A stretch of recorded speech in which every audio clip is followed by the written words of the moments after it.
muri studio ingi ni studio ya BigTown ikaba itwa BigTown Records. Ni studio yaratangiye mu myaka 7 ishize ariko ntago yigeze ikomeza yakoze imyaka 3 inyuma yangaho studio twarafunze gato kugira ngo twipange time ikaba yageze ubu ngubu kugira ngo tubishyire mu bikorwa ibi byose. Hari studio hano ya BigTown Records ngira ngo ni ingi abanyamakuru bose uyu munsi ndishima cyane kuba mfite microphone ya Go X large Cheetah sijui nani benshi cyane abo bose barakoze cyane kuza hano kugira ngo babashe nabo kubagezaho izi gahunda zo kumurika ku mugaragaro studio ya BigTown Records. Ibyo turi bivugire hano kuri studio ni bicena nubwo ari byinshi kuko hari ibindi byinshi Bac-T kuntu yavuye kuri Afrimax kuntu agiye gukora kuri BigTown Record BigTown TV. Hano turimo kuvuga kubijyanye na BigTown Records. BigTown Records ni ingi ni studio igezweho, ni studio nziza, ni studio ifite quality, ifite n'aba producer, ni studio izakorana n'abahanzi bose. Na hanu kuri one of the interview maze gukorana bisobanuye ko atari studio iri buvange akazi na BigTown TV. BigTown TV izakora nka TV, studio izakora nka studio, kandi imiryango irafunguye ku bantu bose bakeneye gukora kuri studio. So uyu munsi reka tushyire ku mugaragaro ni studio izakorana n'abahanzi bose ba mu Rwanda nta numwe izasiga inyuma.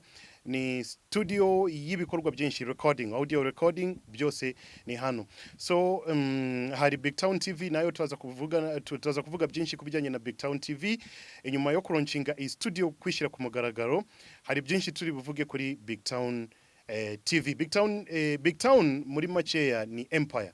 So ibi byose BigTown TV, BigTown Records n'ibindi bikorwa naravuga byose bishingiye kuri BigTown Empire. So BigTown Empire ni nini?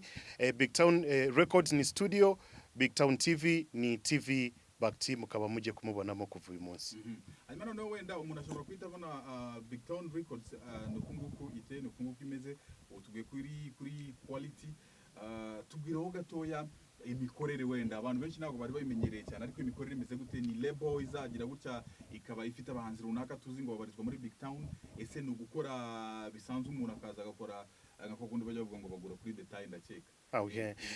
Ni commercial studio zakorana n'abahanzi bose cyangwa umuntu wari wose ukeneye ku recording audios akaba akeneye kuza kuri studio yaza ka recording ibyo ashaka. Hari management ya studio bazavugana ibiciro n'ibiki byose. Hari ni studio kandi izafasha n'abahanzi benshi batandukanye kuri record label. Mfite umuhanzi umwe wonyine ubu ngubu turimo kudiringa akaba yitwa Candy Moon ngira ngo bushize mwaramubonye afite n'igikorwa kuri BigTown Empire. Hari video yiwe, hari n'abandi benshi tuzagenda tudiringana nabo tuzagenda dukorana ariko ni commercial studio, ni studio zakorana n'abantu bose batandukanye bose yeah. Hanyuma iyi ndirimbo iheruka y'umuhanzi witwa Gisa cy'inganzo yitwa Imbere cyane yakure muri BigTown Records binavuga ko nawe ari mu bantu mwanuganugaga gushyira muri BigTown Records nibyo? Yes, Gisa turacyari mu biganiro nawe twakoze iriya project ya mbere. Inyuma y'iriya project yagenze neza turi mu biganiro kugira ngo tumenye Gisa akeneye iki, BigTown nayo imugomba iki n'iki yamukorera kugira ngo gahunda zigende neza. So ibi byose turimo kubishyira ku mugaragaro. So Imbere cyane ya Gisa iri under BigTown. Gisa turacyari mu biganiro, anytime nawe bigenze neza tukamusayiningisha kuri record label. Ibikoresho bimwe mu byo twabonye biri muri no studio ya BigTown Records ni ibikoresho bigezweho. Umuntu avuze ngo agiye kugura ino studio wayimugurisha ku mafaranga angahe cyangwa agaciro kaba kangana gute? Kenshi kuvuga ibiciro ntabwo ari byiza, benshi bavuga ngo nukwiyemera cyangwa ibice ariko ni studio yamfashe time ndende. Urabona yari hari yarakoze. So mu kugaruka twagarukanye imbaraga nyinshi, studio nziza ifite ibikoresho tuyibarire hejuru ya miliyoni 12. Yeah. Ubushobozi buhagaze muri ino studio cyangwa muri ino studio haba harimo ubushobozi bungana na 90% bw'ubwo Bac-T yakuye kuri Afrimax TV? Oya, Afrimax TV ntago nayivuga nabi kuko ntago navuga nabi bikorwa nakoze cyangwa ibintu nubatse nkaza kubivuga nabi. Ndanayishimira cyane kuri Afrimax TV. Usibye ko some of the machines naziguze before kuko zari zihari kuko ni studio yari ihari. So hari imbaraga nyinshi zitandukanye kuva hano na hirya ariko hari some percentages of Afrimax TV kuko nago nakoreraga for free uko ariko kose percentages zivuyemo zirahari. Ariko ikigaragara cyo nuko ibyo wari ufite mbere biruta ibyo winjijemo uri muri Afrimax TV. Nago twabijyana cyane kuri iyo kote ariko reka tuvuge tuko studio irahari kandi ibeze neza ibikorwa bigiye gukomeza. Umwe mu producer bazagaragara muri no studio cyangwa bazayikoreramo ninde? Ndi mu biganiro na producer wakoraga kuri The Main akaba yitwa Holy Beats nayo turimo kuganira. Ubu nawe ari hafi cyane niwe urimo gukora ubu ngubu. Mfite na Crack ni producer ngira ngo wenyine mu Rwanda ukora injyana ya hip hop. Benshi barazikora hip hop ariko afite touches ziwe kuri hip hop. So Holy Beat we ari muri dancehall cyane nibi. So ndaza gukorana n'aba producer benshi batandukanye. So abangabo babiri nibo turi mu biganiro byiza hagati ya Holy Beat na Clark. So tugiye gukorana n'aba producer anytime anything you can come to the studio. Bac-T nawe tugiye kubona mu muziki. Music and the musician since before nza mwitangaza makuru. So music nzayikomeza hano kuri studio kuri machine murimo kubona hano hari projects zirenze hari album. Hari album maze gukora iyi album izasohoka very soon. Ifite indirimbo 14. Iyi album ifite indirimbo 14 nyinshi na collabs n'abahanzi batandukanye. Bibaye ngombwa ndaza kubivuga ariko ubu ngubu ngiye ngo time ntabwo irajya muri music naho nzakomeza ariko music ndayikora kuko irimo kumforcinga Bac-T do music nago ngiye guhangana n'abahanzi bahita bavuga kuko time nyinshi nzayikoresha mu itangazamakuru na management y'ibikorwa byose. Ugende ku mabwiriza mashya turimo kubona yo kwirinda icyorezo cya COVID-19 biragaragara ko nta cyizere gihari cyuko ibitaramo bigomba gukomorerwa vuba ahangaha.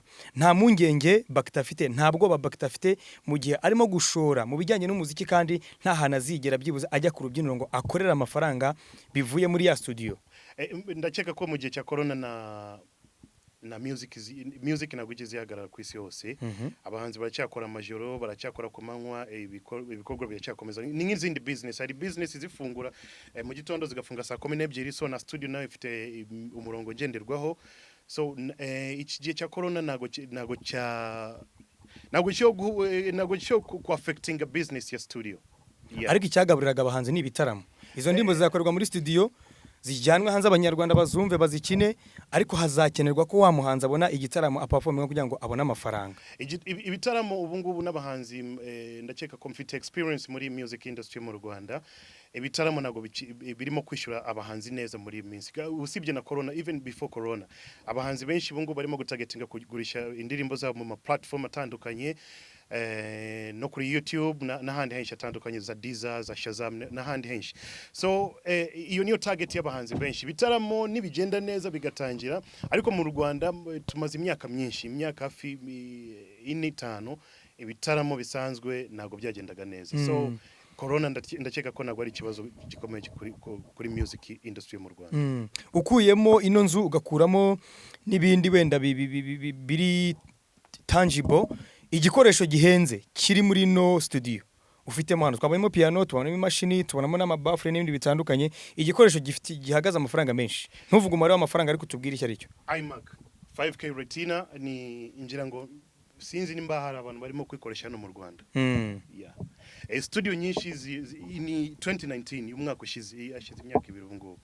So ni latest machine irimo gukora neza. So iki ngiki nicyo kintu gihenze cyane. Ihagaza ngahe? Bajya kuri Google. Wajya ku Google. Urabijyanisha ibyo ngibyo ukareba n'abantu niki bakunda kugira ngo ubikore neza. So ndakeka ko Bac-T ni wa wundi nago cyo kwihindura nze gukora ibintu bidasanzwe. Bac-T ni wa wundi ibikorwa murabizi ibyo nakoze nibyo ngiye no gukora n'ubu ngubu.